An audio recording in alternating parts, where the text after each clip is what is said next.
Hey everyone, welcome back to your trusted guide for everything auto.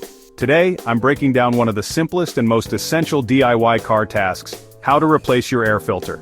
If you're frustrated by poor performance or noticing your fuel costs creeping up, this is the fix you need. Now why does this matter? Your engine breathes just like you do.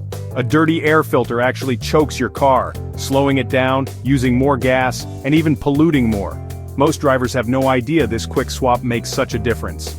Experts say you should change your air filter every 12,000 to 15,000 kilometers, or at least once a year. Let's talk tools. You'll need a new air filter. That's it for most cars. Optional. Grab some gloves and maybe a screwdriver depending on your model. Easy, right? Alright, let's do this step by step. First, pop your hood. Just pull the latch inside your car and lift it up. Next, find the air filter box. Look for a black plastic box near the engine, usually off to one side. Open the box. It might have clips or screws.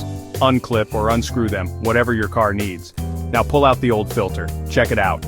If it's gray or packed with dust, you're definitely due for a new one. Grab your new filter and slide it in. Make sure the edges fit snug so no dirt sneaks by. Finally, close the box and secure it with the clips or screws. That's it. Just like that, your engine breathes easier, you get better gas mileage, and your car might even feel zippier. It's a 5-minute job with a 5-star payoff. Better fuel economy, improved acceleration, and a longer engine life. If you found this helpful, hit like, subscribe, and share it with your friends. Got questions? Drop them in the comments.